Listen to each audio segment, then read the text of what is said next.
मोर प्रिय माने प्रभु जीशुଙ୍କ नामरे मु प्रत्येकଙ୍କୁ अभिनंदन जणाउछि। प्रभु जीशु आमको बहुत ध्यान दियंती एवं अधिक साहाय्य करिथांती।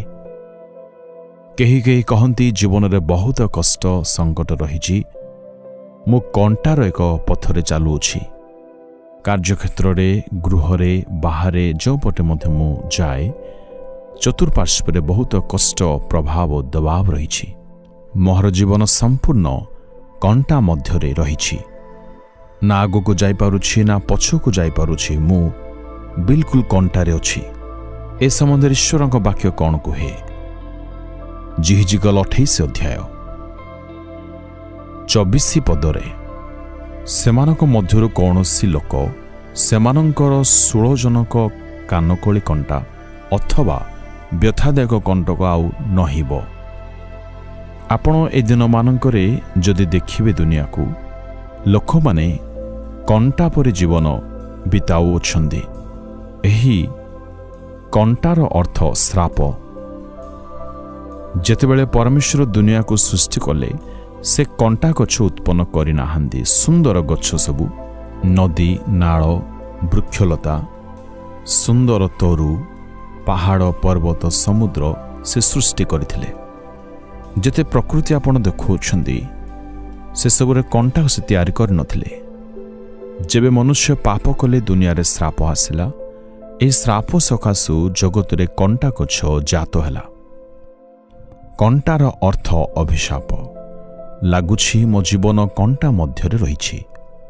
चतुर्पार्श्व रे दुख रहिछि। एहार अर्थ जीवन रे काहि ना काहि कंटार अनुभूति रहिछि। से सकल अभिशापरु मुक्त करिबा निमंते जीशु आममानक पई क्रूसरे श्रापित हेले।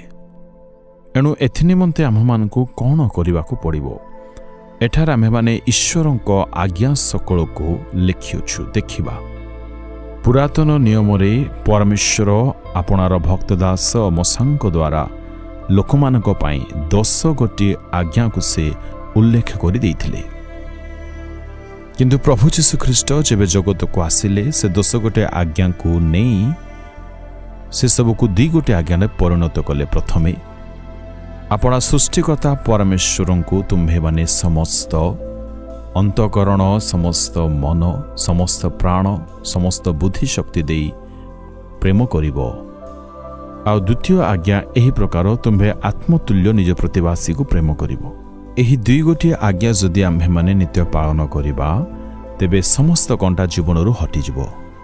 कोन आम्भे माने परमेश्वर को प्रथम स्थान देउछु ना आम्भे माने निज आवश्यक पई ताहांग गति को जाइथाउ। किंतु परमेश्वर को आमे केबे प्रथम स्थान देउ नाहु। आम्भे माने परमेश्वर को कहिबा प्रभु मु तुमको प्रथम स्थान देबी। मोर कार्य रे मोर क्षेत्र रे मोर बाहरे जिबारे भितरे आसेबारे सर्व विषय रे मु तुमको प्रथम स्थान देबी।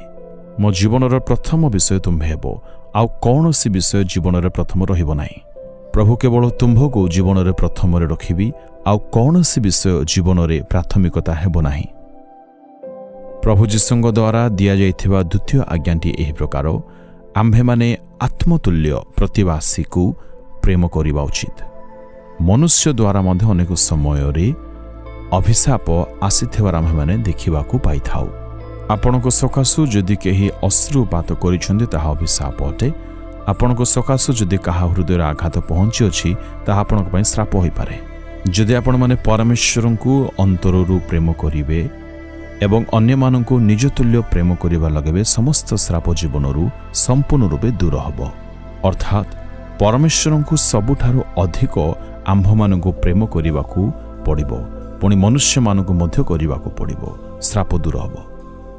जेहेतु क्रूसरे प्रभु जीशु आम्भ मानक पई प्राण देले, जदि आमे माने विश्वास रे एही वाक्य को निजस्व करिबा तेबे जीवनर समस्त श्राप आमठारु चाली जिवो।